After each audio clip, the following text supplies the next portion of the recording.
Okay.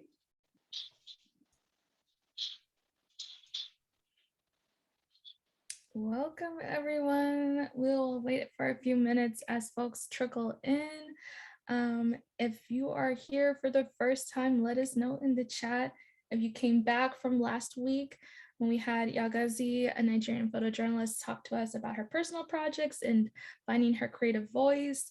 Also, let us know. We love to see who returns. This is a part of our month-long series. I'm Polly, the founder of Black Women Photographers, and Rebecca here from the Everyday Projects as well.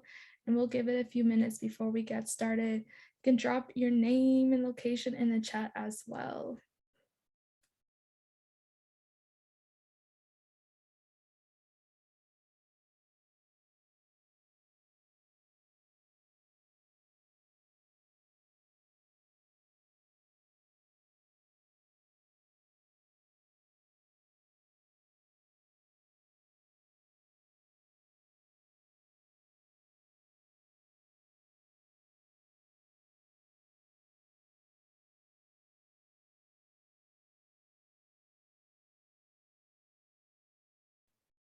Hey, Anissa, so good to see you in here again.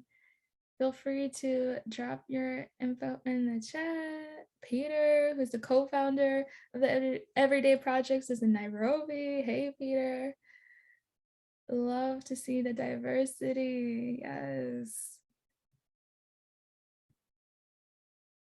And if you're returning, please let us know. If this is your first class and you missed last week's class, it's okay. You can head back to our sites and watch the replay of that conversation with Yagazi. I'll drop the link in the chat as well.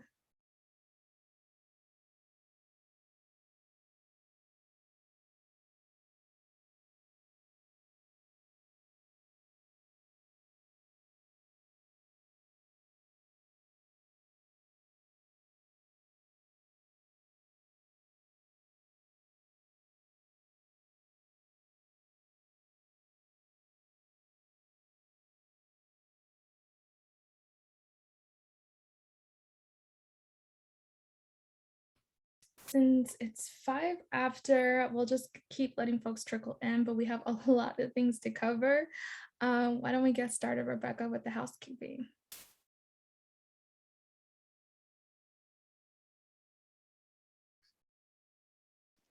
Awesome. Well, hi, everyone. I am Rebecca Gibeon. I'm one of the members of the Everyday Projects. We are so excited to have you here for this second class of the second season of the Essentials. We're really, really thrilled. So thank you for being here. The Essentials is a free webinar series that we're hosting. We hope that both experienced and non-experienced photojournalists of all kinds can come and learn something new. These are free, but we are really hoping that you donate to Black women photographers. They do some really, really amazing work disrupting the notion that it is difficult to discover and commission Black creatives. And so please head over to their site and donate. The next slide will also show you their Venmo and Cash App. But I forgot to mention, Polly already did, but all of these classes are available on everydayprojects.org/webinars. Next week, we'll also look at some other safety methods. And then we have some other really, really exciting classes coming up. So please continue to hang out and join us every Wednesday. So here's that information. Please, donate just $5 or more, whatever you can. The Venmo's there, the Cash App there. We really appreciate anything that you can pitch in. The Everyday Projects is super pumped because episode 4 of our podcast, which is called Repicture, dropped today. Repicture focuses on conversations across the photojournalism world, and we are just so excited to be able to bring these conversations to you. You can stream them, download them, rate them, subscribe, all of the things that you do with podcasts.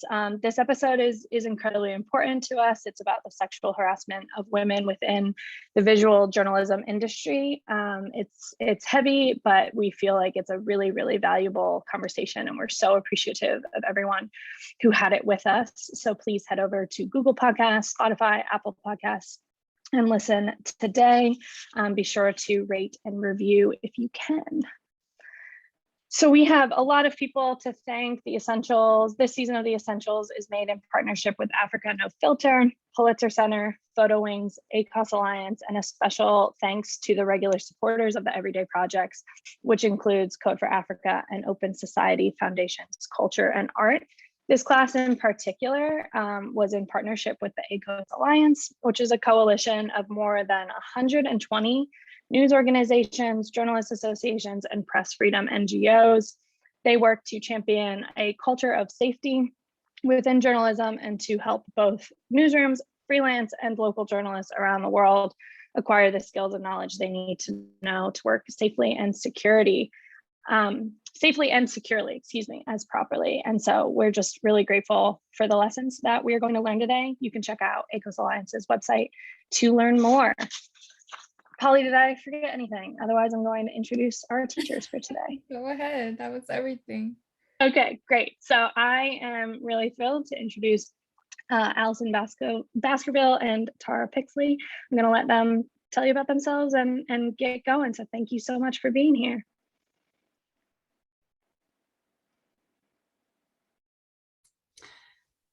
Hi, everyone. Welcome, and thank you so much for being here. I'm Tara Pixley. I'm speaking to you today from the unceded land of the Tongva and Tataviam peoples of what is now known as Los Angeles. As we come together today while residing in various unceded territories of Turtle Island and beyond, I ask you all to join me in acknowledging those many Indigenous communities, their elders, both past and present, as well as future generations. This acknowledgement is a commitment to recognizing, understanding, and beginning the process of dismantling the ongoing legacies of settler colonialism.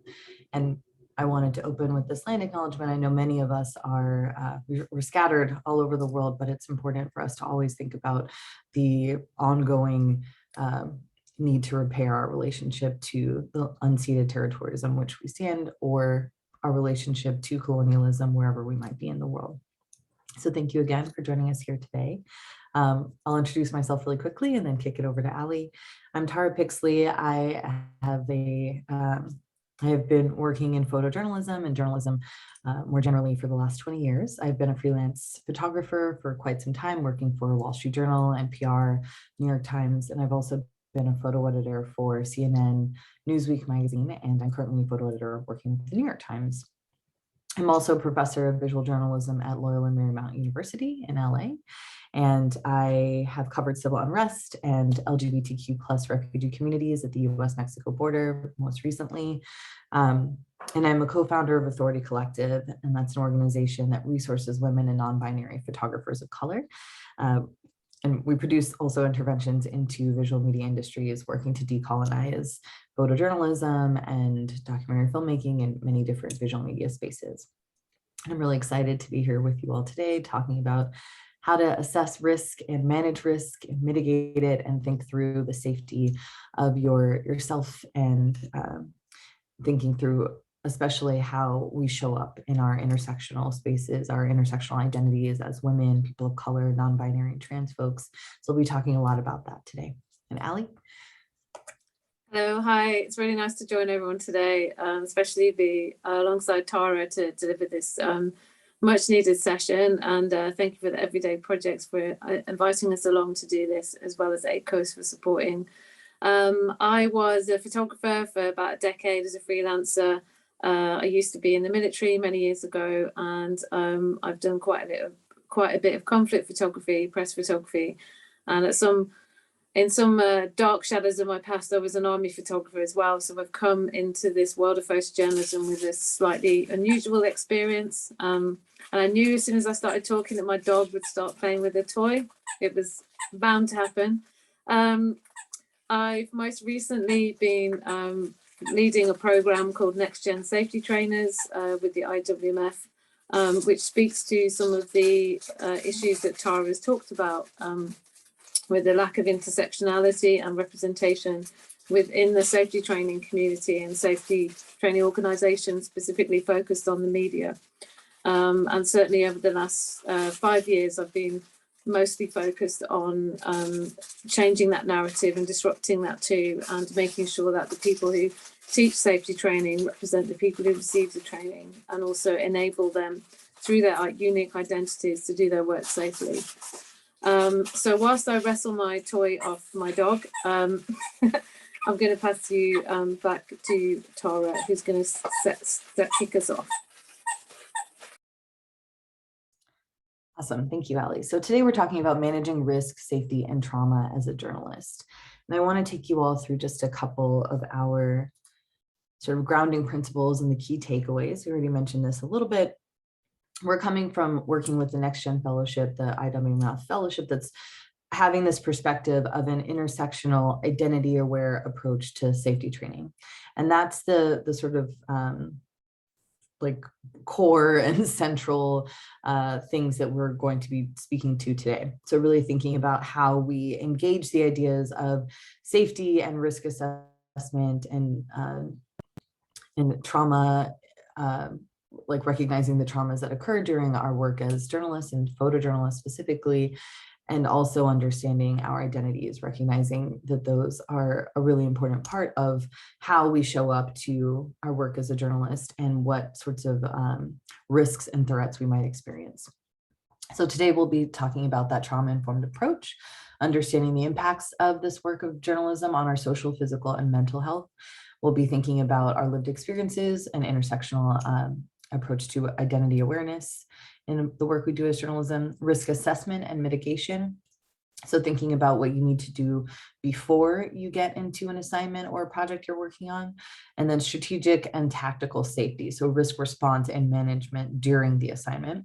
And then finally, we'll talk a little bit about debriefing or risk review. So understanding trauma responses, the things that you need to do institutionally after or post assignment, but also thinking about how to check in with yourself and understand how you might be relating to or experiencing some of the risks or threats you might have experienced while working on the job or working on a particular assignment. And so what that actually ends up meaning for you as you continue this work as a journalist. And if you can bear with me, I am both looking at notes and managing, moving us through the our presentation here. And Ali, if you can drop our first question into the chat, that would be great. So we're going to give you all a few, let me actually go back before. We're going to ask you all a couple questions as we go through our presentation today to get you thinking about some of the things we're talking about. So our first question today that we'd love for you to drop your responses into the chat is, what risks or threats have you experienced in your work, or are you thinking about being prepared for? So things that you maybe already experienced as you work as a journalist or photojournalist, or things that you are preparing for as you perhaps embark on a new personal project or are working in spaces of civil unrest and are trying to think about how to be prepared for that. So please feel free to share whatever you're thinking about, and we'll take a look at your answers and return to those a little bit later. Ali is going to talk to us now about the difference between risk and threat as we start thinking through those particular. Yeah, thank you, Tara. Yeah, so I've just popped that question in there, so feel free to respond to that in the chat. And also we'll have chance for questions a bit later on as well. So if there's anything you want to discuss there, and also there'll be an opportunity beyond the session for us to respond to any questions that you can't get over to us in this next hour or so. One thing that comes up quite a lot within the framework of safety training is the difference between a risk and a threat. And really, risk is something that is incumbent in the human experience, and that we all experience levels of risk regardless of what we do, whether we walk out to the bus every day, whether we go on an assignment. So risks are present in every part of our life. And actually what we're hoping to achieve when we look at risk assessing is actually putting mitigation in place, basic, simple steps to help to manage some of those risks. However, we can't really eliminate all of the risks in the work that we do. So we have to have quite an intelligent approach to it and to have some strategies to be able to do that. And the first thing that we look at is specific threats. So threats are different to risks because threats can be known, they can be directed, and they're often enacted as acts of violence against one person to another. And as many of you here are probably working photographers or journalists, you will probably be aware of many of the threats that face journalists now, whether historic or current. There are plenty of threats now, especially for journalists working in the United States, and actually globally that are more present, particularly disinformation and fake news. The trust within us as a society, as a community of news gatherers has altered significantly in the last decade. And therefore the threat of mistrust has really affected a lot of how we operate and how we work. Long gone are the days of wearing a press badge on your body armor and being given safe passage or some kind of freedom to move. In many cases that will bring about being targeted in the line of your work. And also with the raised awareness and conversations like the one we're having today, we'll also experience identity-based aggressions as people of color, LGBTQ people are working their way into these workspaces that have often not spoken to them before. They're also facing threats from people either in the workplace or with people whilst they're on assignment. So the threats are something that's particularly known. And when we're looking at risk assessing, we look at doing a small threat assessment. And this is a part of your planning process where you can look at perhaps some of those threats that are generally known, but then be more specific about how they affect you. So, and we're going to talk a little bit about how we do that now, like how do we gather this information together to make it relevant to us? Because as you can see on this slide here, there is 3 areas of like what we look at when we're thinking about risk management. And actually the first and most important step to this is individual, and what strategies you can put in place that will significantly help you to be self-sufficient. And then Tara will touch on in a second about the organizational side of this. So yeah, so let's have a look at some of those individual considerations. Thank you, Ali. So I realized that actually I'm missing one slide. So we would have kind of walked through the things that Ali's saying. I just want to return to some of the things that she brought up. When we're thinking about how we're going to show up to this assignment, we want to approach it from this sort of 3-tier level: the individual, the organizational, and then the operational or the social realm. So from an individual standpoint, you're thinking about what sorts of knowledge and resources do I need? And you want to take into consideration at that point, not just yourself as a journalist, as some sort of untethered individual who's only working within an institution or whose only value is to do your job, but to actually think about how this is going to impact you. What does it mean to do this work as a woman of color? One of the things that I think about actually that impacts me in the work that I do is that I'm rather tall. I'm 5'9". I'm rather tall for a woman sometimes.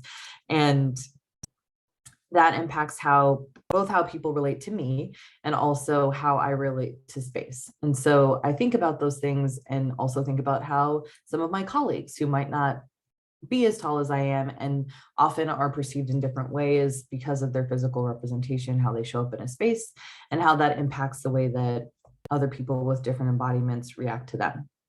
So things as small as that can actually impact the work that you're doing, the way that people understand you, the languages that you speak, or your difficulty speaking certain languages in certain places that you're going to be, your knowledge of a particular area. Have you done your research to really understand the background on not just what is expected of you with your assignment or your project, but what is it like in the space that you're going to? What do you like, how are you going to be perceived, or how are you perhaps perceiving the people and the places that you're going to? What do you need to learn and understand and know about those places? So really seeking to understand the cultural and socio-political realities of the space that you'll be working in, and that's important for you to do.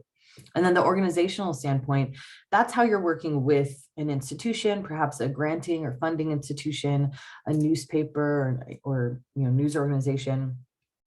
So any institution that you might be working with that is going to either be funding you or supporting or resourcing you. What kind of contracts do you have with them? Are you a freelancer? Are you a grantee? And so you might not have as much support as if you are a full-time staffer or working on a freelance basis for a particular news organization that has assigned you to do this work.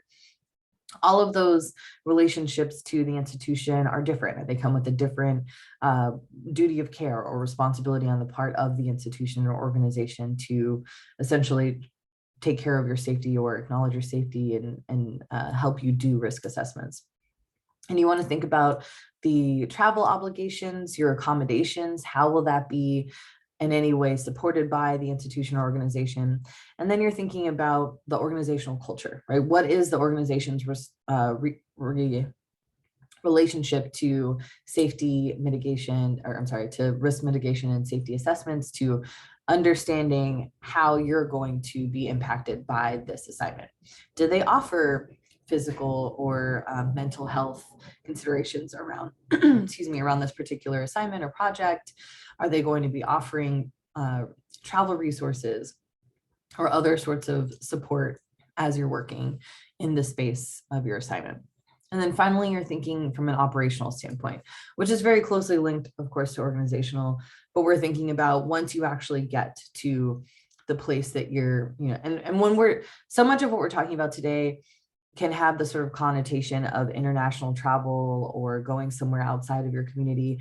But it's not only that, it's inclusive of working right down the street, but in a space that might be experiencing civil unrest. So you're thinking about this in terms of wherever you might be going. So whether you need to fly to a different country that is, hundreds of miles away from where you are, or whether you need to go one neighborhood over, all of these things apply. Whenever you're going to be in a situation that you might be at risk and that you need to think critically and very consistently about your potential safety and risk. So the operational questions to ask yourself are, what are the local or regional or national laws wherever you're going? Do they differ from what you're accustomed to? How knowledgeable are you about them? And what sorts of things do you really need to know to be in this space? Do you understand the cultural attitudes of this space? And that, again, can be something that you're working in a different nation, perhaps, or if you're just working in a community that is right down the street from where you live, but perhaps not the community that you have come from, that you are experienced with. So you need to think about what it means for you to show up, who you are in that particular space, how you'll be perceived, and how you're going to be perceiving and relating to people, and what you need to do to really understand that interrelationship. And thinking about bilateral agreements with your organization, your country of citizenship, if you're going to be moving outside of your own country.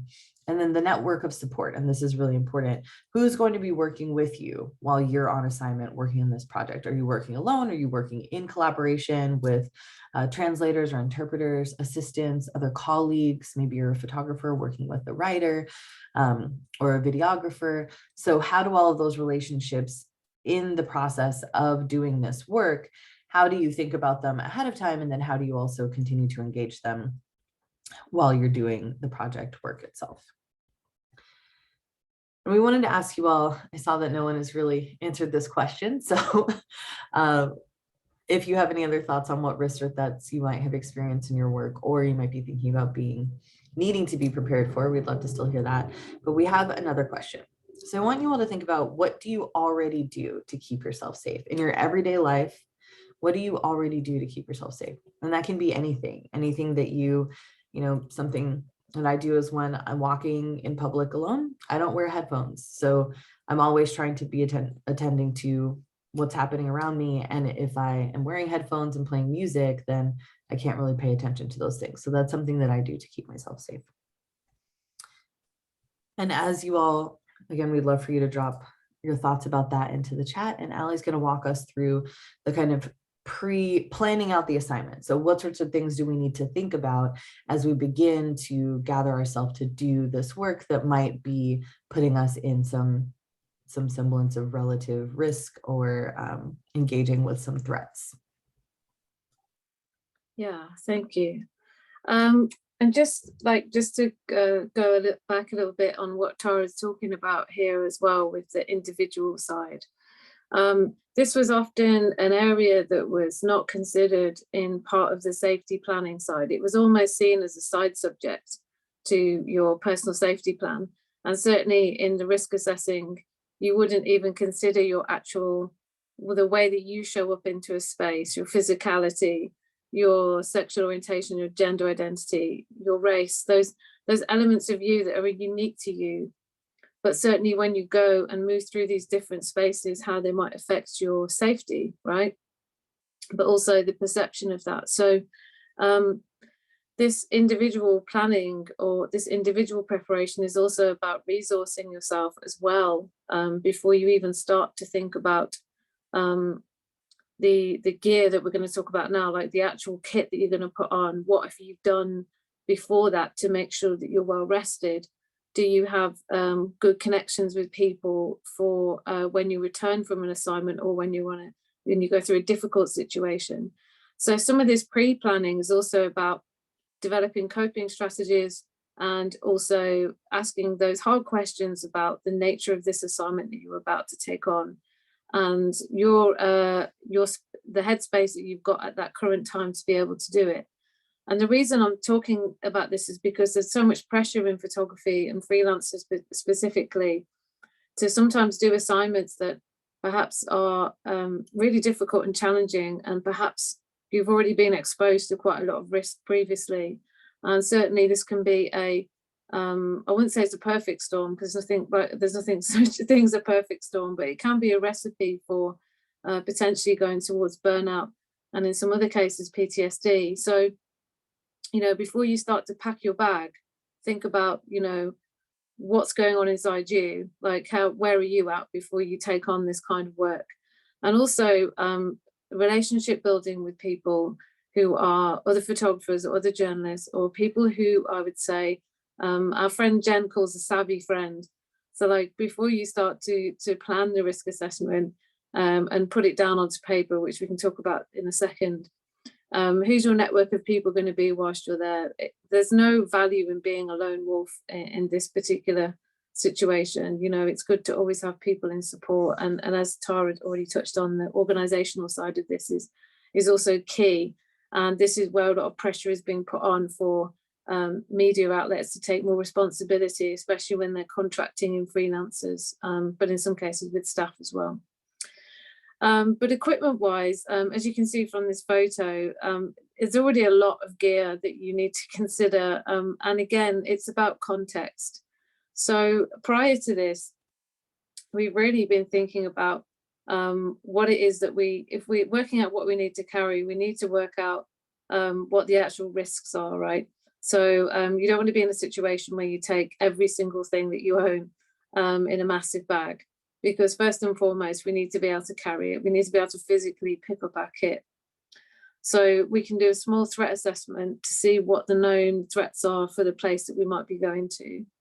And again, be careful of stereotyping and certain language like, oh, this is a bad area. Like, what does that actually mean? You know, like dig a little bit deeper under the surface and find out a little bit more about where it is you're actually traveling to. And this will help you then to make a more accurate kit list rather than to just take what you think you might need. I would always recommend that regardless of like your safety kit gear, always look at sort of the stuff that's more likely to go quick, which is like your batteries and your hard drives and those kinds of things. You know, get advice from other photographers about kind of the most robust things that you can take with you, and also check even small things like availability of electrical items. You know, can you buy those things if those run out? I think we've always been in that, a few of us have been in that situation where our Apple chargers broke. You know, you're in a place where there's like no store where you can get it, certainly no Amazon delivery. So you know, think about what's going to run out and what you need, because that is a safety issue. Because if you can't communicate with people because something's broken, then it's putting you in a more vulnerable situation.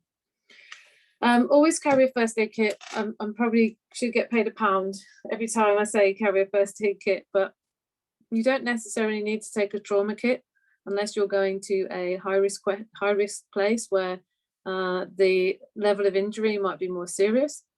But certainly think about just a basic first aid kit, plasters, any medication that you've been prescribed, anything you need to support you whilst you're on that particular trip. You don't need to have like big fancy, not fancy, but you know, big first aid battle dressings and tourniquets, right? Unless that's relevant to like the threat that you associate with that area. Also, sturdy shoes, decent footwear. Those of you that have covered protests, you know, will know that you need good solid things on your feet. Don't have like pumps on or things like that. Make sure you've got something that's actually going to give you a bit of support also around your ankles.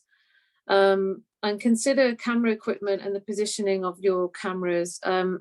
You know, often you might be covering a protest, and I always advise people to think about their safety equipment, like their clothing and the layers that you put on depending on the climate. You know, so you don't want to be walking into something with all of your gear on straight away, because you'll probably like provoke something, you know, because of the way you look, and also you're going to get exhausted. And with that in mind, you should always make sure you've got plenty of water, and more importantly, plenty of snacks. In sort of like the civil unrest scenario, we can get pretty exhausted pretty quickly, and also it can change very quickly too. So you might be carrying your equipment around for a long amount of time.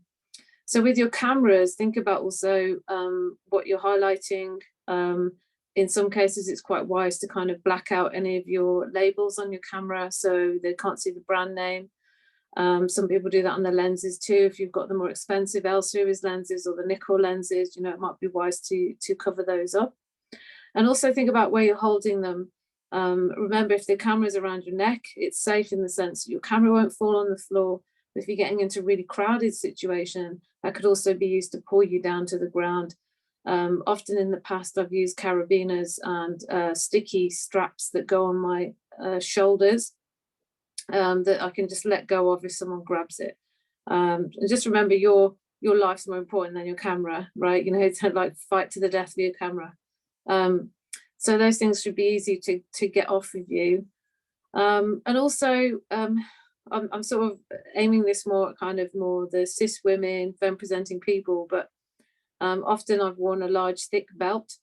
And that's been for the purpose of someone not pulling my trousers down. And also secondary to that, if I've got fallen down in a crowd or a colleague has, it's something to grab hold of somebody to help pull them out, because the main aim in that situation is to stay on your feet. I realised also I'm focusing quite a lot on protests and civil unrest, but I would say of the last kind of 2 years, this has been like something very present in our work. As well as actually the climate crisis and the climate emergency. And I feel like a lot of the safety work will go towards covering things like, you know, forest fires, floods, you know, environmental disasters as well. So that's going to really change what type of kit. And I think we're going to be moving away from ballistic PPE, personal protective equipment, and thinking more about life-saving equipment for when we travel into sort of quite dangerous and difficult situations. And you know, your gear is infinite. You know, there's many posts of what camera kit to take into conflict. But actually, again, going back to that risk assessment process that you'll have is, and Tara's already touched on this, the perception of risk is different to everybody depending on where they live in the world. And there is not one place that's worse than another. There's just different risks and different threats in those areas. So, you know, even the clothes that we wear, the color of our clothes can signify something. If we're going to be wearing all black, we're going to look Antifa and possibly get targeted by law enforcement. So even the color of our clothing can make a difference as well. I won't labour on too much about clothing and kit. I'm happy to answer any questions on this as we move through, but I'm cognizant of the time and want to get through some other stuff too. Thinking a bit more about travel, travel is quite a privilege, right? It's expensive to travel, and certainly with COVID, there's also restrictions on travel too. And we would love everyone to be able to afford private transportation to and from a location. That would be the preference, but often people won't do that.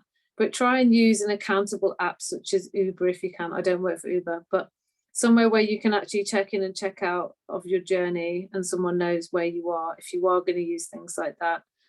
Be mindful of private taxis, especially in some parts of the world where a lot of extortion happens. And again, this goes back to your research and speaking to people who've been there before, who'll give you a bit of advice.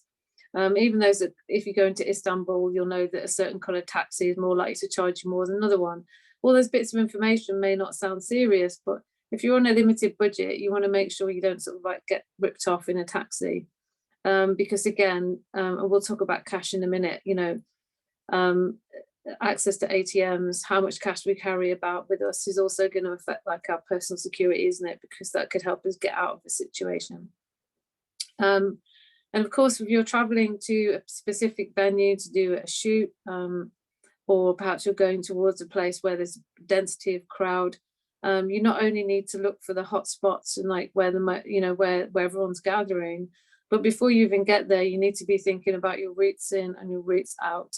And making sure you have a plan that if you are fortunate to work with a fixer and a driver, to give them your plan as well. We haven't mentioned this yet, but you know, you must see the people in your support network as your team, and certainly interpreters often can get quite badly treated, certainly by Western journalists, and actually they are absolutely fundamental to your safety because they will know the ground better, they will speak the language. And also you need to make sure you thought about their well-being and welfare whilst working with them. Do they have enough food? Are they getting regular breaks? What's their safety equipment look like? Have they got a first aid kit? So, you know, when it comes to travel and transportation, these are things you need to take responsibility for. And also, you know, being a little bit smart about vehicles. You know, if you're someone who hasn't driven for a long time, or, you know, you're going to put all your faith into someone else in their car, at least get a little bit of understanding what a working vehicle should look like. At least make sure it has a full tank of fuel, but also, is it serviceable? Has it got bald tires? Do the lights work? You know, has it got seat belts? These are sound like very basic things, but actually, you know, traveling can be a large part of the work that you do, right? And many journalists have lost their lives in road traffic accidents more than they have anything else. So yeah, there's my security mom statistic there. And I'd say one of the biggest things to think through when you're planning for your assignment is your contact list, and also who are you going to communicate important information to. And often one of the failings, or one of the, not so much a failing, but one of the areas which can be a trouble spot is the fact that we don't have enough regular communication with people when you're out on assignment. And if something does go wrong, one thing that we would look for as a security advisor is when the last communication was made by the person before perhaps they went missing or they lost contact. So a regular check-in process that you think through is really helpful, but not a reliance on a smartphone, to have your contact list written down, and certainly to have a small cheap phone that you can put any SIM card in when you get into a new location. It's always really wise to have a small, less battery consuming phone, because that's always helpful, and we can put SIM cards in for where we're going there. We're not talking too much about digital safety on this session, but it is a very present threat to journalists. So I would also make sure that you are savvy with two-factor authentication, that you are up to speed on your passwords being changed, and also be aware of what you're carrying on your phone, social media wise, you know, what you're posting about, what was the last post you were doing on Twitter and Facebook, and just do something that I call in my old job, cleaning it down. You know, looking at what you actually carry on your phone. What would it matter if someone saw this photo? Does it mean anything? You know, your location settings as well, making sure that, you know, you don't give too much away. And on the next session, you'll be hearing from Ella Stapley, who's going to give you some really good advice on all of that. So although we're not touching it here, it will be covered on a later session. Okay, Tara, is another next slide. And the admin, or badmin as I call it, because admin and badmin, was my nickname for ages because of me and paperwork, yay. But honestly, in my time doing this work, some of the things that have got me out of sticky situations is making sure I've got valid paperwork with me, whether it's a press card, whether it's a permission from an agency. Those of you that have worked in Palestine will know that you'll need a letter from a news outlet to go through the press office in Jerusalem before we can go into Gaza. And so those things that might seem a bit like tedious are actually vital when it comes to being able to keep yourself safe on assignment. And certainly look at the stamps in your passport because they actually have an effect on where you can work also.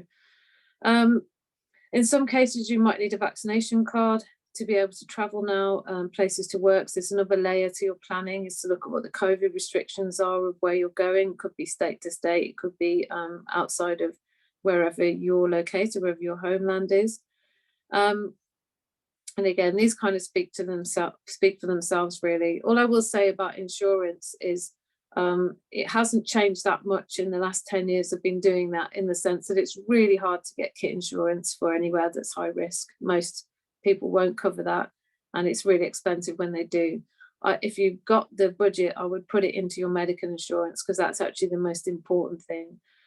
Certainly if you're working for an outlet, they should offer you a K&R, kidnap and rescue cover. But all those K&R insurances cover is money towards a I forgot the word, ransom. Yeah, so they don't actually, and they cover the cost of an independent consultant who will negotiate on your behalf. So again, if you identify in your risk assessment that there's a high risk of kidnap in where you're going, then you want to be having a conversation with the editor or whoever's holding onto your risk assessment to find out what exactly that means. Anyway, I've gone off a bit of a tangent there, but it leads on to your proof of life forms, which are used if someone is taken to prove that you are basically still alive. And within that proof of life, you need at least 2 questions, which are only known to probably a small, only one other person in your life that can't be found on social media or online. So these are things to think through depending on the nature of your assignment, but things that you might have to think about depending on what you do. Again, we're aware that there's a lot of different people on this call, so we're trying to cover a range without being too specific. So again, ask in the chat box if there's anything you want us to go through. And the rest kind of, we've touched on already. Local laws, making sure you've got the right currency and keeping the cash spread out. I personally use a really small money belt, to at least carry $100 in different denominations. You'll know in some areas that actually if you get into a situation, sometimes money will, if you bump into a car, sometimes you just give people the money and that's it. There's no insurance documentation being exchanged. It's just a little bit of fast cash just to get you out of that situation, because that's the thing, you're trying to kind of recognize and avoid escalating situations whilst you're working, right? You don't want to get into a situation. And things like dummy wallets are really handy, because if you are confronted whilst working, whether someone wants to take your valuables, that wallet, purse, whatever, can be used to throw out the way, and it actually is a good way of making space that you can find that exit as well. So think about having sort of extra things like that with you. And so let's just move on a little bit to the risk assessment itself now. This is the basics, really, things you need to keep on you. And we could do a whole 2-hour session on gear and equipment. I haven't even touched on ballistics. I haven't touched on PPE beyond ballistic armor, looking at kind of COVID masks, respirators, and all the other things that we talk about now in relation to civil unrest. But the best thing to do really is just sit down and take some time, even if you've only been given a short notice to go on an assignment, to actually look at the threats as they relate to journalists and photographers, but also how they relate to you as a person, as an individual. And also be mindful that it won't happen to you just because it exists in that space, right? So when we look at a threat assessment, we're looking at something similar. It's called raw risk. So we know that those risks are present, but when we put things in place to reduce that, so by having a safety plan, emergency contact information, by making sure that we have a check-in plan with somebody, that making sure that we have spare cash, that making sure that we're staying in a hotel that's considered quite safe, that we are working with a team of people, that we've got a good understanding of where we are on the ground, where all our exits are, what the names of our venues are, we've got our contact list. Those little things that might seem a bit like tedious are actually mitigation for like any of these risks becoming more present, right? And incumbent in that, which is what Tara will talk about soon, is about your mental well-being as well, because that has an effect on your decision-making when you're in a stressful situation.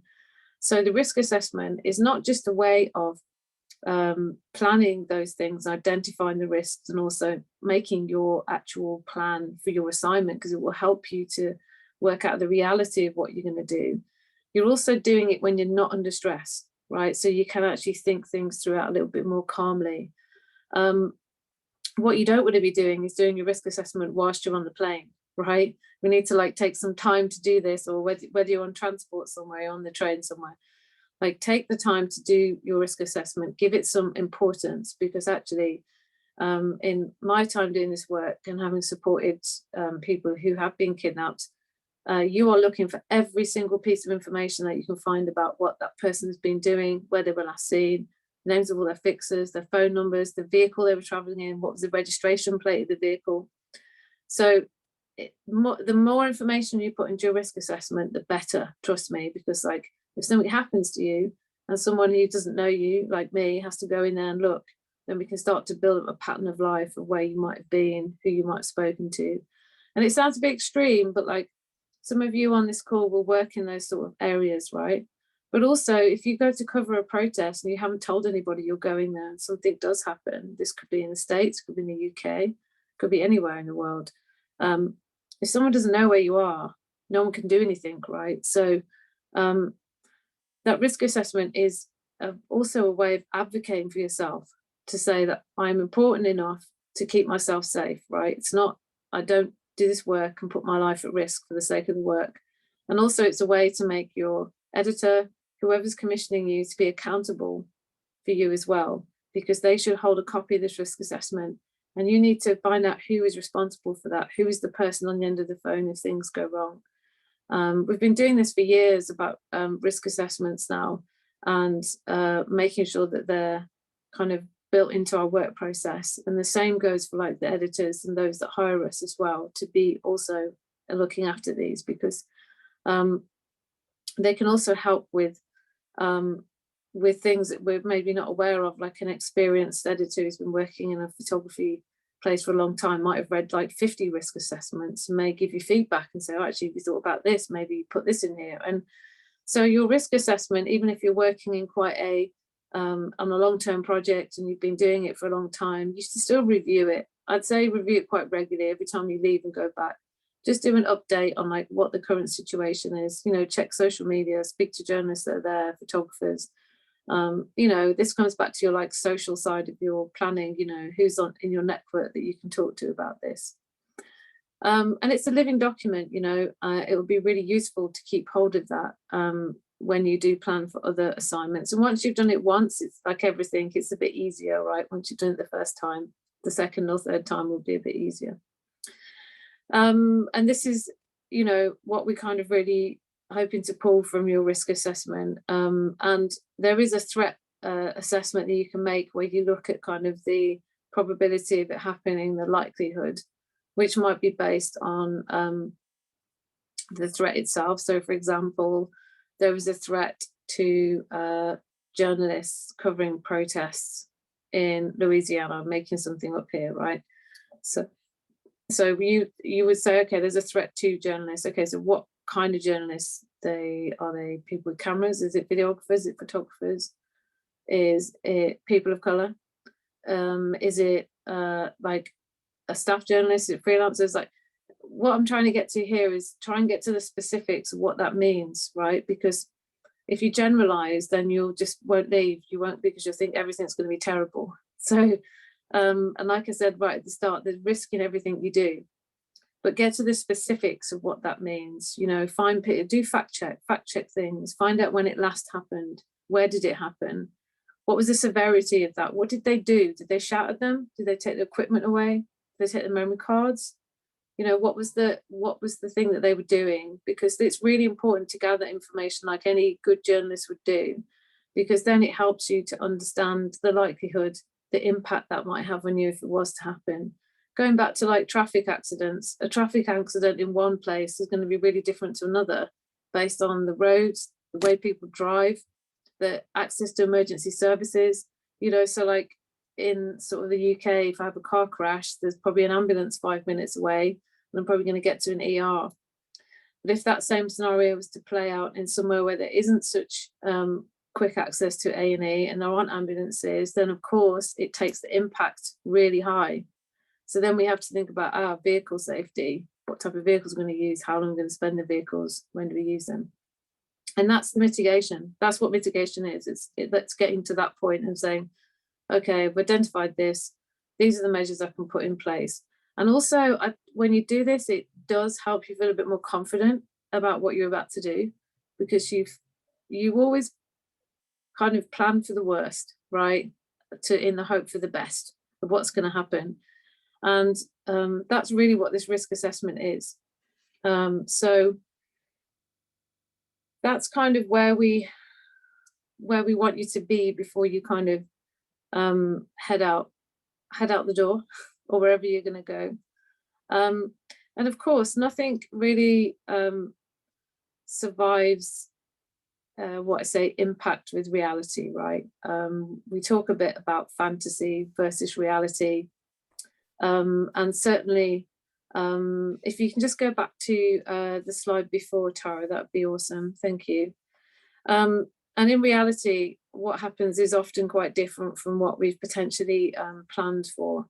And I would say in a sort of a high stress environment where lots of journalists and photographers are all moving into one place, this is Palestine in 2014. What I noticed there was that there were lots of different media from different backgrounds, a lot of freelancers and a lot of staff journalists all working independently. And there was a threat sent from the IDF to lots of journalist phones to say that they had 20 minutes to evacuate all their hotels on the beachfront in Gaza. And no one knew, they didn't say why, no one really knew what was happening. And then it ended with people running around trying to, scared because they didn't know what was quite going to happen, and ended up in one particular hotel location. And what happened there is that my past of like military experience helped me to kind of take on the responsibility of helping people with their kind of safety, because everyone at this point had been used to working as an individual to do whatever they needed to do. But then everyone was brought together, different types of equipment and different access. And actually, it was a good example. The reason I've shared this here is that even though you've got like your fixed plan, your assignment, and you've done your risk assessment, there are moments where none of that will make any difference, and you have to change your plan very quickly. And in this situation, everyone had to knuckle down together, like you can see in these pictures, and use and share whatever resources they could to be able to carry on their assignments. And what actually happened is quite a few of these people got, well, I helped organize a convoy to get them out of Gaza, because a few of them just didn't want to stay in that particular time. So you are better if you work together on this when there's a situation, rather than staying independent. And you'll be surprised that even, you know, some of the bigger outlets like the BBC and things like that will actually support other people. So yeah, so always be prepared for things to sort of change quickly on the ground. And, you know, if you are that person who's bought all the gear, then you'll be like everyone's best friend, especially if we've got spare batteries. So yeah, if you could just move on to the next slide, please. And we are all, you know, the part of the work that we're sort of interested in is a trauma-informed approach to like working as photographers and how to deal with risk. And we can't really talk about that if we don't understand how we deal with the sensation of fear in our own bodies. And what it does is it raises that kind of fight, flight, or freeze mode through the limbic system, which is this kind of raising of awareness, you know, and any of you been in a dangerous situation will feel that adrenaline rush through your body, and you get quite a zoomed focus and everything else around you becomes irrelevant, and you get quite fixated on what's happening. Now, what we want to encourage is that awareness of what's going on around you, that situation awareness, and especially as photographers, we can get very involved in what's in front of us and not what's going on around us. So when those things happen, what we need to be doing is going and thinking about the atmospherics of what's happened, you know, and seeing maybe the change in people's behavior, the situation. Was it busy? Is it now empty? Why is it empty? Is it normally empty at this time? Why are people walking in a certain direction, you know, when we're supposed to be going towards this protest? You know, so you're constantly thinking about the things that are happening on the periphery. And I would encourage you, if you are going into a stressful or high risk situation, to work with another person, because sometimes it's good to have someone as a back watcher who can just like pull you out the way if you are sort of like zoomed in on that picture. And think about how many images you need to take in that situation. Is it necessary for you to stay there that long? Because the best of us, and I don't mean that in a kind of hierarchical best of us way, but those that have had tons of experience can still get very absorbed in a dangerous situation and lose a sense of like what's going on around them. So exposure time is really key, because, you know, again, thinking about the types of lenses you're going to use, how many different wides and how many different close-ups do you need to get of this particular situation. And sometimes the camera acts as a barrier to what's actually happening. And I've spoken to some people who thought it was a bit of a safety barrier as well, an emotional one and a physical one, from like the danger that was happening around them. So keep those ears clear, right? Listen to what's going on around you, changing noises, changing sounds. We're not going to talk too much about working in a place where there's weapons, but again, these are things you want to be listening out for, because they change the nature of what's going on and you need to move quickly. So always look for alternative routes and ways out if you can take them. And fixed locations on the ground are really helpful. It's no good looking for things that are going to move, but if you are walking into a situation, you feel that kind of something's changed in your stomach, listen to your gut, and you look around, you can see fixed locations, big hotels, statues, towers. Make a note of them mentally, because actually if it does get disorientating, you can look back to those and they can get help to kind of get you back out of wherever that place is. Again, particularly relevant in protests as well. But also even just going to anything, you know, if you're going to someone's home for the first time, you've never been there before, you know, have you got time to go and do a little drive round first of all and just see where you're going? This could be something as simple as that, you know. If you're using public transport and you're going to, again, a new town, a new village, a new city, a new country, just familiarize yourself with those things, because you do get to do that. You know, it is quite useful to be able to do that. Because if there's, you know, that's kind of immediate danger, you know, you will go into that fight, flight, or freeze. You know, it's impossible to override that. It's part of our primitive system, right? It's like a survival instinct. But it is, you can condition yourself to like take a breath and just stop and pause and see what's going on around you. Recognize what's actually happening, you know, looking at the people around you, not profiling those people, but just being aware of them. And then evaluate, is there a risk here? Should I do something now? Or should I just move away? Is it time to avoid this situation? Or is there something I can do to diffuse this? You know, body language is important. If someone's being aggressive, if you shout, they'll shout louder. You know, can you move away from that situation? And try and get away from that place if you can. You know, get an exit if this is a possibility to do that. We don't teach, obviously we definitely don't have time to teach any self-defense, but I will encourage those of you who are on the call to take up some form of self-defense classes in martial arts, just to build up some kind of understanding of your physicality and where your strengths are, because you don't need to be big and strong to do good self-defense. You know, you just need to know where to hit people and how to hit people. And sometimes when you do that and practice, it gives you a good sense of what you're able of doing. And sometimes then if you're in a dangerous situation, you're going to back yourself a little bit more if you've got some skills to be able to get out of that as well. Yeah, and exposure time, again, working with a buddy is really key. You know, keep an eye on what you're doing, think about how long you're there for. Same with what we talked about before, you know, getting tired. When you're adrenalized, you won't eat, you know, you'll forget to drink, you'll get worn out very quickly. And it takes a while to decompress from those situations. So yes, those are some of the basics. Yeah. Allie, I'm going to take over here because I think we're running out of time a little bit. Thank you so much for that. So I'll go through this next part pretty quickly so we can get to our questions.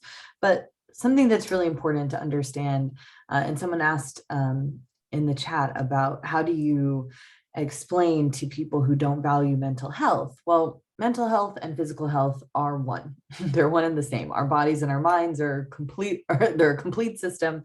They're always working in tandem. And so understanding that ourselves and then reinforcing that at an institutional level is really important. When we talk about the biopsychosocial responses, we're talking about the human body as how we are biological beings, we're psychological beings, we're social beings. So we're wired to survive and we're wired to adapt. That's our biology coming in to always make sure that we live. We're psychological beings, so we're self-aware. We're wired to make meaning. We're always trying to understand what is happening to us, why is it happening, and what is my relationship to that, and what do I learn from it? And then we're social beings, so we're wired to attach. So we need support, we need networks, and we also attach meaning to ourself within a social space. We attach meaning to how our body has responded to things. So thinking about a body under threat, ourselves as biopsychosocial beings. And what does that mean when we're experiencing risk or threat, a perceived threat while we're doing our job or in our daily lives? So this is a chart that's got a lot of information here. And also we're going to give you all these slides at the end so you can take a look at the PDF and kind of take notes and see this a little more thoroughly. But you might have heard of fight or flight. Well, there's a little bit more than fight or flight. We also have fight, flight, freeze, right? And fidget, fawn. There are a few other ways that we deal with threat and risk.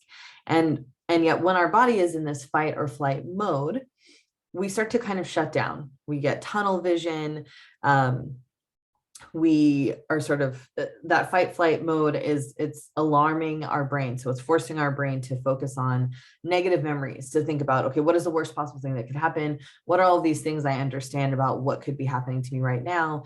This is why it's really important to have a risk assessment plan and a risk mitigation plan. Because if you get into fight or flight mode and you've already taken this time, like Ali was saying, is that, you can return to that and kind of say, okay, I made a plan for this. This is what I need to do. And you can focus on that, hyper focus on that, and then make that happen. If you're getting tunnel vision about something, the thing you want to get tunnel vision about is the plan that you set in place and how to make that, the thing that helps you get out of it. Otherwise, getting tunnel vision is going to limit your situational awareness. It's going to make it harder for you to address a risk or a threat. And that fight or flight mode, it also makes it harder for you to interpret facial reactions on others. It's basically making it hard for your body to do any of the things that it needs to do typically to sort of understand the sort of social realm. It's just in biological survival mode. So managing your survival mode is breaking that tunnel vision, forcing yourself to scan your surroundings, doing that situational awareness work, breathing deeply, right? But you have to override that parasympathetic nervous system response to threat. And a few ways that you can respond to threats, we can work with active resistance, right, which is fighting or fleeing. So recognizing that you can't deal with whatever this threat is. It is, it's a thing that there's a bomb that's gone off, police are encroaching, there is a wild boar, any of those things that that you need to actually escape from, you flee. Or perhaps you need to shout for help, right? Maybe you're reporting on a fire and you realize that you've been hedged in by fire and, by these different wildfires, and you're struggling to figure out your escape route. And then you need to shout for help. That is not ironic, but it works here in that particular instance. But if you're ever under threat from an individual, we don't recommend shouting help, right? That actually produces a kind of weird response in people, unfortunately. You want to yell something like fire. That inspires movement. It motivates people to action. It motivates collective resistance against a threat. Shouting help often confuses people. They're not sure how to help. It's not a direct action, right? Fire, we know how to respond to that. And we also have all of these particular ways of thinking about what we need to do as individuals or as a collective, and you will bring a lot more assistance to you if you yell something like fire rather than help. You can also have passive resistance, right? So maybe you've identified that I don't need to fight or flight. I don't need to shout for help. I can actually engage with this myself.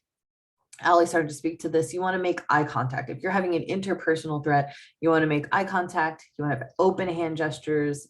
Show your hands. You don't want to be making bigger and bigger gestures, but you want to make yourself bigger. So you stand up tall. You don't kind of, make yourself smaller, or you don't want to cave in on yourself. You're engaging in conversation. So if you're feeling threatened by someone, but it hasn't reached the level of a threat that you need to actively resist, i.e. by fighting or fleeing, then here are some methods you can use, or the LEAD model, which means it stands for listen and explain with empathy and dignity.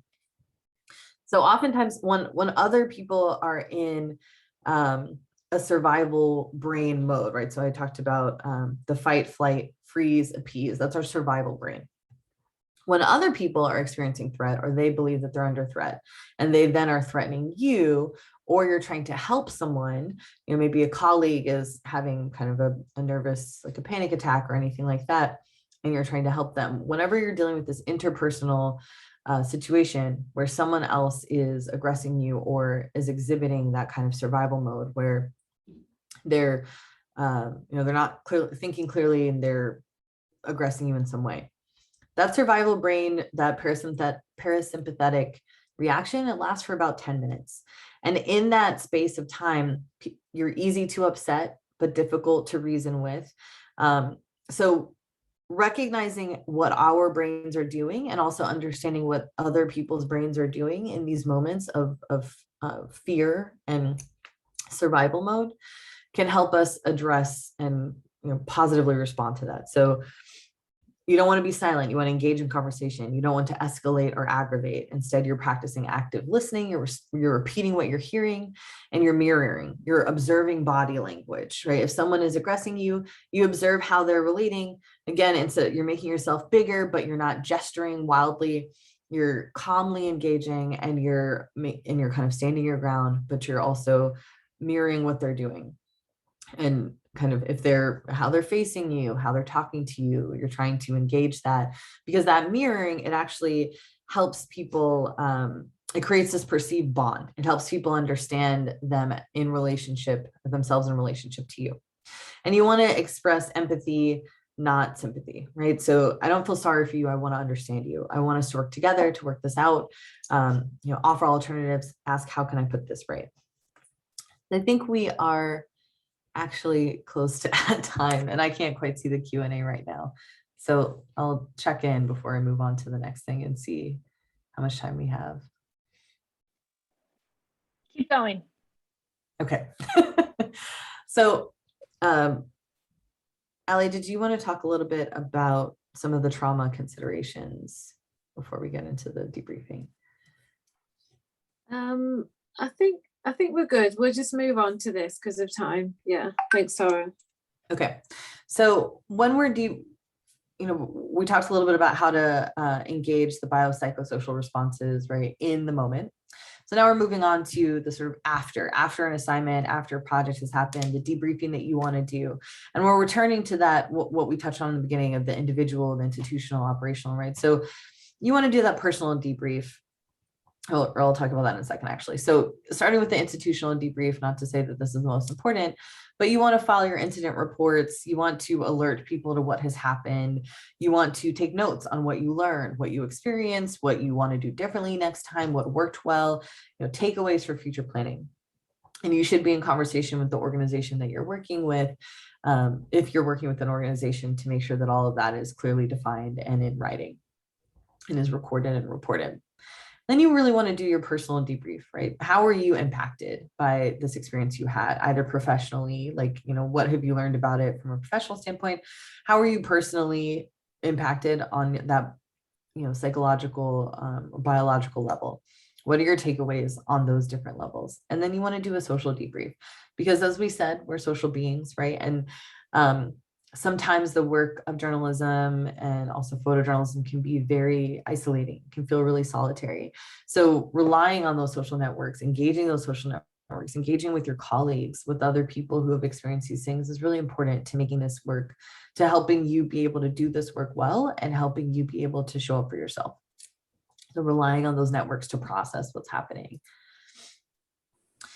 And we also want to talk about handling trauma, right? A lot of safety work is thinking about the before, how do we assess what the risk might be, and then how do we deal with it in the moment? But what happens after is just as important, because we are those biopsychosocial beings. We're making meaning from our trauma.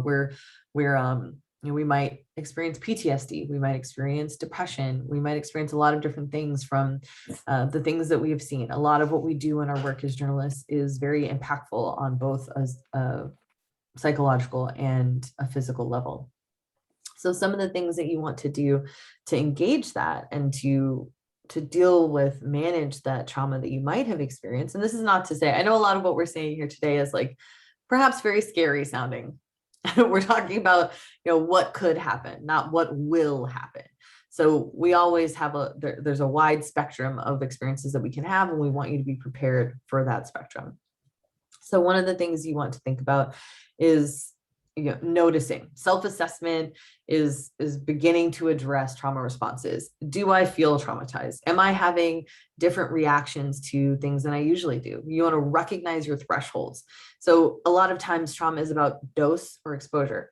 So there was just, I was exposed to this thing, and if it was just too much exposure to that thing. I'll give a quick example. During COVID, I know COVID's still happening, but during the early months of the lockdown, I thought I was doing okay. And then I live in California, we had a couple of earthquakes, and then I started having really intense reactions to these small earthquakes. I was having panic attacks. My cats would do the stretching thing on the bed, and I would wake up in terror thinking it was an earthquake, which sounds ridiculous, but I promise it sounds very similar, weirdly, earthquakes and cats stretching on the bed. And I realized that I was having a traumatic response, not necessarily to the earthquakes, but the dose of how much trauma I was experiencing was just too much. I was okay with a global pandemic. I was okay with racial injustice, not okay with it, like the protests and the crises that I was photographing, but I was able to manage that. And then this final, trigger of the earthquakes just kind of threw me over the edge, and I couldn't handle that amount of, my normal coping mechanisms were failing. And so this is something that you want to notice, be self-aware about, to be able to sort of interpret, why am I having this reaction? And then you want to think about your window of tolerance, right? We have the hypoarousal, which is where we're feeling depressed, we're maybe disassociating, we're lethargic, numb, unmotivated, depression, essentially. Hyperarousal is where we're overactive. We're not focusing on it. We're emotionally distressed. We're just trying to respond and deal with things, but both of those things are disconnecting from our reality, from our psychological and our physical responses to trauma. We're just trying to escape it. So in order to sort of counteract those things, counteract hyperarousal by grounding yourself, breathing, using these different mechanisms of mindfulness, and then counteract hypoarousal with physical activity, right? So you're trying to get yourself to sort of move away from whatever. If it's lethargy, you want to be more active. If you're overactive, you want to ground yourself and calm down. And we have some tips on mindfulness here: splashing cold water on your face, putting your hand on your heart, your hand on your head, grounding your feet, forcing yourself to engage with what your physical body is doing in the physical space, focusing on your breathing, letting yourself feel the air. These are all also really good tactics for if you're dealing with any kind of panic attack. So just really being aware of yourself in the space. And I think, how much time do we have left? Time check. So we are at time, but how about you go through this slide and then we will give some wrap up after that. Okay. So some final takeaways with sort of overall risk mitigation and management is thinking about the ABDs. So that's the, it's after, before, and during. I put them in order here. So before you're planning out your assignment, you're thinking about self-care, your breaks, how will you rest and get the things that you need: water, snacks, food, coping ahead, anticipating hotspots, right? This might happen in this space. And if that happens, I will do X, Y, and Z. And resources, calling up, having a good image or memory and thought to return to. That's also a grounding, like a plan to sort of ground yourself in the moment, to try and pull yourself out of that fight or flight survival mode. And always having an exit plan. During, if we're experiencing some threat, we're engaging a risk that is occurring in the moment. You want to notice that stressor and acknowledge perhaps that you can address it later. If you're triggered or you're having this traumatic experience and you can address it later, then that's something that you acknowledge to yourself. This is going to be a problem for later, but I'll return to it. Always following instructions and protocols for the space and honoring your own boundaries. Don't ever stay in a dangerous or threatening situation. Your life is more important than your job. It's more important than the assignment. It's certainly more important than your camera. So protecting the life of yourself and those around you, that is the most important thing. Always honor that boundary. And again, what is your exit plan? Do you remember your exit plan? What is your cue to walk away? Having an exit plan is important, but really knowing when you're going to use that exit plan, what is the trigger for me that I need to leave and follow my exit plan? That should be part of the plan.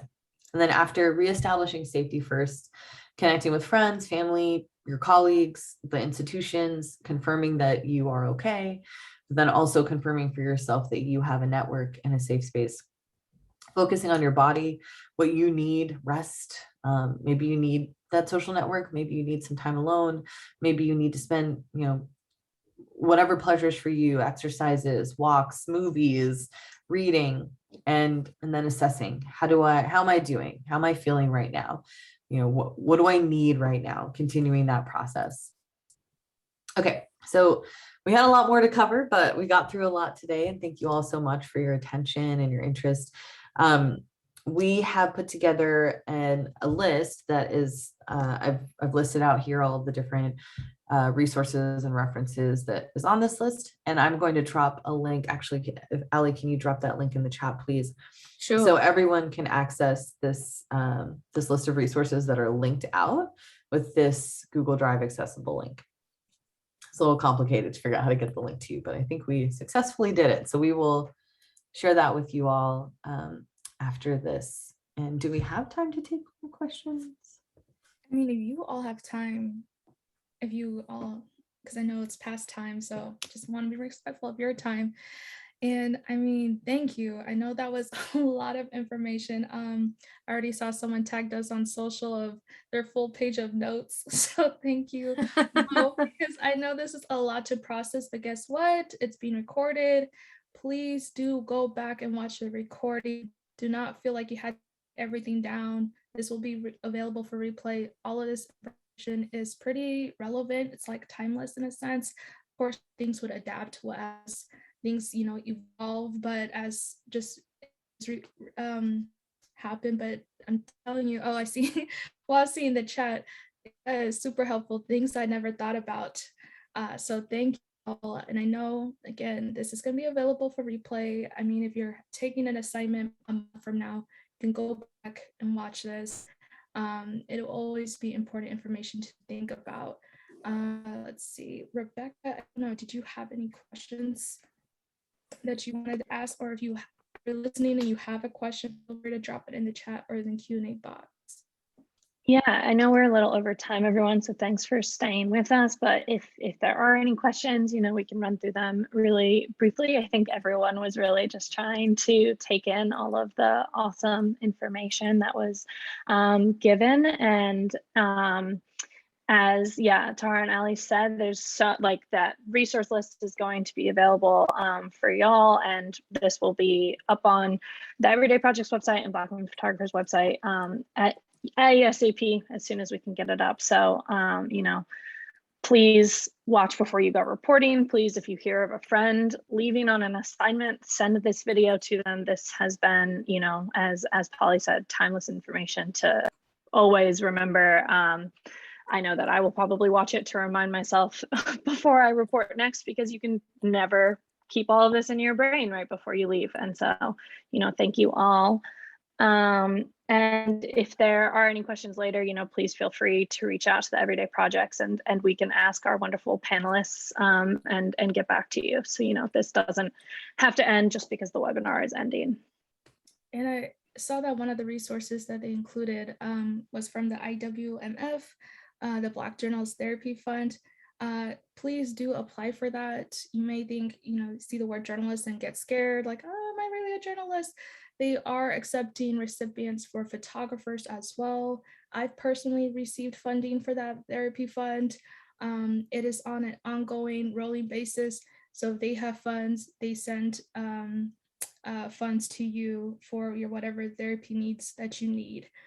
So as long as they have funds, they will disperse them. So do check that out. Do check all the resources out. You can bookmark this, return to this. This will also be sent out to you after we send the recap to everyone and the post-event survey as well. And I just dropped, thank you, Polly. I just dropped a link to Authority Collective, Yes. the organization that I work with, and we're thinking through and working on creating spaces for women and non-binary and trans photographers of color and journalists of color to engage all of these ideas around safety. So please check that out. If you are a woman or non-binary or trans person of color working in visual media, we are open to all races and nationalities. Please take a look and consider joining. We love to provide resources like this as well. And thank you so much to Black Women Photographers, to Polly, to Everyday Projects and ACOS Alliance. This was a really awesome opportunity. Please feel free to email us and reach out in other ways, and we will provide these slides so that you all can have access to them. You'll receive a follow-up email tomorrow just for registering for this webinar. And I am going to put that Google Doc resource link that is in the chat from today's presentation in that follow-up email as well. So if you forget to click it in the chat or you lose it or whatever, it will be in an email to you that you'll receive tomorrow afternoon. So just to let you know. Next week's class is going to be really just a build off of this class on all things digital security. Again, you'll receive a lot of information and a lot of things you did not think about, but if you are online, if you have an online presence, you need to be in that class. So do sign up if you haven't already have registered. Please do. Please tell your friends, whoever that you feel like that they need this information. These classes are open to everyone. And again, they're free. So it's a win-win situation. Ali, Tara, any last words? Thank you again, both of you. No, just thank you so much. I know we've really raced through a lot of stuff there. There are some I might collate the YouTubes from the MOOC as well, the mass online course that we did with the IWMF for all the resources, and just check out the NextGen Safety Trainers, of which Tara is one, on the IWMF website, and look out for them. The program finishes in December, so next year we're hoping they're out there doing the good work. So, if you want to approach them in whatever capacity they decide to be out there in, so hopefully they'll be running safety trainings. But yeah, and reach out to me if you need any advice. Okay, thank you all. Thank you, everyone. Thank you both. Take care. Thanks, everyone. Bye.